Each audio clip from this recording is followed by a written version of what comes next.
a superstar. A supernova shining, you can see from super far. A-t-on vraiment besoin de Léo Messi quand on a Amine Gouiri? A-t-on vraiment besoin de Léo Messi quand on a Eduardo Camavinga, Maxence Cacré ou Xavier Chavalrin? Évidemment, la réponse est non. La Ligue 1 regorge de talents et des meilleurs joueurs du monde, on en a plein. C'est pas le tout d'éliminer la Juve ou Manchester City en Ligue des Champions, mais ce soir, il faudra rechausser les crampons face à Dijon. Un retour brutal à la réalité du championnat pour des Lyonnais privés de Coupe d'Europe cette année. Après la parenthèse enchantée de Lisbonne, l'OL doit-il alors se préparer à une saison galère? On a posé la question à la team. C'est un grand homme qui a dit, il s'appelle Didier Deschamps, c'est dans les plus grandes victoires qu'on fait les plus grosses conneries.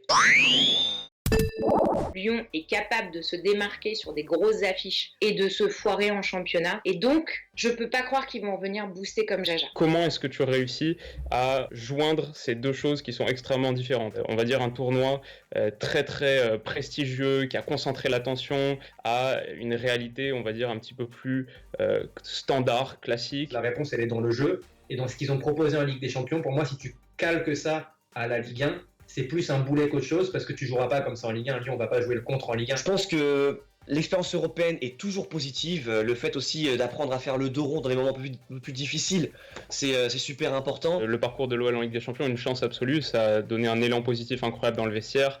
Ça a vraiment fondé des matchs références, des pierres sur lesquelles tu peux t'appuyer. C'est sûr que niveau préparation, quoi de mieux que des matchs de Ligue des Champions? Tu es un homme différent après avoir affronté, battu la Juve, Manchester City, après t'être frotté aux futurs champions d'Europe. Sauf que c'est un effectif conséquent et il va y avoir plus que le championnat à jouer. Quand tu arrives sur cette période où tu n'as plus le championnat européen à jouer, bah oui, est-ce que c'est pas le moment où effectivement ton effectif pète un petit peu? Ola disait qu'effectivement il y avait un besoin d'argent et un besoin effectivement de renflouer les caisses. Aouar, il faut qu'il reste absolument à l'Olympique Lyonnais. Dembélé, pour moi, il faut qu'il reste à l'Olympique Lyonnais. Un club qui a réussi à vendre Tanguy Ndombele 70 millions d'euros, ou Sam Aouar, ils peuvent le vendre à 6 chiffres sans forcer. Par contre, tu es obligé de trouver une balance et un équilibre pour garder certains cadres et puis avoir du nom aussi. Si t'es l'OL, tu peux pas te permettre d'enchaîner avec une nouvelle saison hors du podium. Du coup, il va falloir réussir à convertir cette énergie. On va voir si Rudy Garcia sait mobiliser les bons mots, sait adapter son discours pour convertir cette énergie. La deuxième journée de Ligue 1 marque l'entrée en lice de l'OM dimanche à Brest et côté marseillais, elle sonne aussi le retour de Florian Thauvin. Sera-t-il alors le plus gros renfort de l'OM cette saison? On a regardé les chiffres de plus près.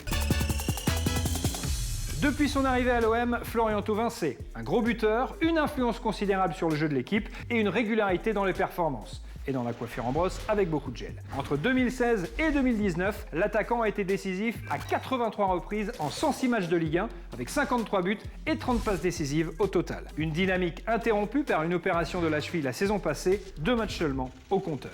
C'est donc sans Florian Thauvin que l'OM a terminé à la deuxième place, le meilleur classement du club depuis son arrivée. Cette année, Marseille retrouve la Ligue des Champions avec la perspective d'aligner enfin le trio Payet, Benedetto, Thauvin. Et pas Mitroglou. Non, pas Mitroglou. Reste à savoir si après une saison blanche, il sera capable de retrouver son meilleur niveau. Où ira Léo Messi? À l'Inter ou à City? À Lens ou à Chambly? En attendant, la Pulga a l'embarras du choix. La preuve dans le Social FC.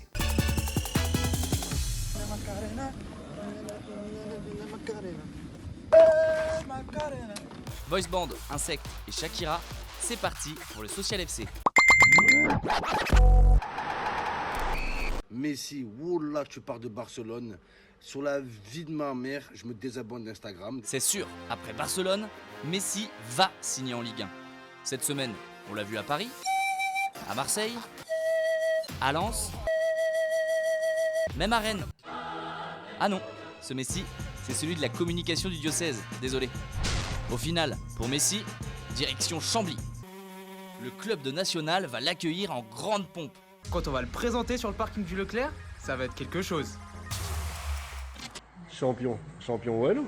Vu sur le bon coin, plus de finalistes malheureux de Ligue des Champions. Et les ont stickés pour rien, c'est con. Enfin, pas si malheureux que ça les finalistes. À Marseille, c'est l'hécatombe avec toujours plus de cas de Covid-19. Les joueurs contaminés pensent à leur reconversion. L'Espagnol Alvaro devient chasseur de grillons. Oh, Shalom. Oui, au revoir. Au revoir, salope. Et Mandanda s'imagine déjà en star de la musique.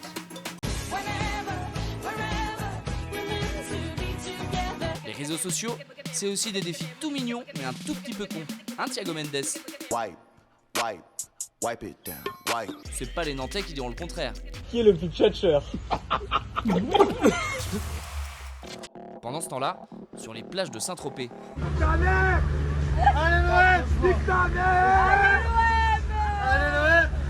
En Ligue 1, cette semaine, c'était ambiance Rocky. Fabio le Nantais à l'échauffement, le Lyonnais Jean Lucas en mode combo.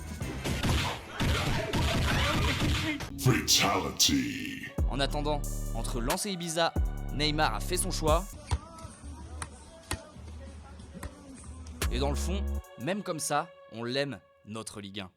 Ludovic Ajorc, on l'a tous sur MPG, même si en vrai, on ne l'a pas souvent vu jouer. Et on a tort, parce que l'attaquant strasbourgeois, c'est 11 buts de moyenne, toutes compétitions confondues, ces 2 dernières saisons. Alors avant de planter un pion demain face à Nice, le géant du Racing nous raconte comment il célèbre ses buts. Si je marque contre Nice ce week-end, je vais faire ma célébration comme d'habitude. J'ouvre les bras et ensuite je vais devant la caméra pour faire le L. Voilà.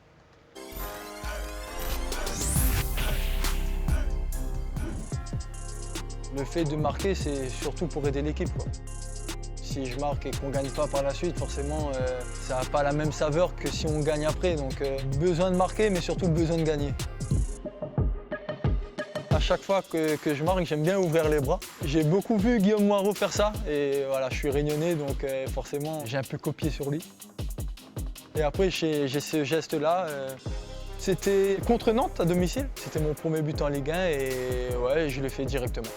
À La Réunion, j'ai un petit cousin, il me disait « Ouais, tout le temps je te vois à la télé, mais moi je te fais coucou et tu me fais pas coucou. » J'ai dit « Ben ok, la prochaine fois que je marque, je fais ce geste-là. » Du coup, je l'ai fait. Ensuite, j'ai un quartier aussi où j'habite à Langevin. Comme ça tombait bien, mon cousin, il s'appelle Liam.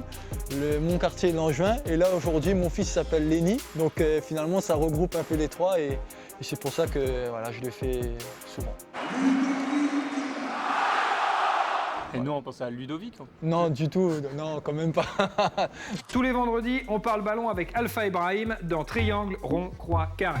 Avant Saint-Étienne-Lorient, ils essaient de comprendre pourquoi les Verts sont en crise. Et a priori, ils n'y arrivent pas. Vas-y mon gars, tu prends qui? Ken, Ryu, Dalsim?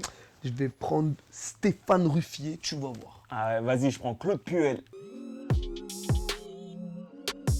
Eh mon gars, tu sais que Saint-Étienne, c'est un club grave mythique en France. Hein. Ouais, mais nous, on n'a pas connu cette époque, tu vois. Cette équipe-là, on l'a jamais vue au top, si tu regardes bien.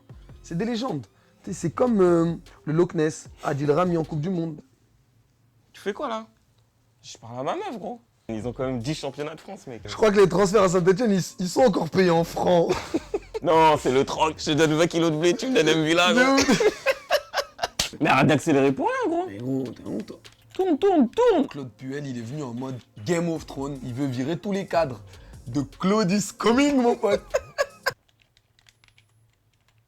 Mais en même temps, Puel, je le comprends. Tous ces joueurs, c'est des fêtards. Il reste plus personne, mec. C'est un peu des jet-setters, un peu. Mais à Saint-Étienne, tu vois. Pas la plage. Il n'y a que des champs. Ah, gros, t'abuses, hein. Il y a quand même la boîte, le Jaguar. Et il y a Ruffier qui est encore vigile là-bas, non? Ouais, il fait des extras avec Perrin. Mais Perrin, il est au bar, il fait que des diabolos. Même genre au gazeux, citron, il peut pas. Il peut pas. C'est comme si lui demandait pied gauche, pied droit, non. Il peut pas. Tiens, mon gars, Storage. Tiens. Je t'ai fait mal. À Saint-Étienne, ils ont une ambiance de ouf. Je crois que c'est devant les Marseillais, mec. Ouais, j'avoue, niveau ambiance, c'est quelque chose, hein. Sans leur public, ils sont dans la merde, hein. C'est comme dans le film Avatar. Bah, t'enlèves les effets spéciaux, t'as les schtroumpfs, mon pote. Mais non! Y'a quoi, gros? Transfert du siècle à Saint-Étienne, mon pote. Mais non, qui? C'était Lem. Vas-y, joue. Tous les buts, toutes les plus belles actions et tous les résumés des matchs, c'est sur l'appli Free Ligue 1 Uber Eats. Et YouFoot revient lundi.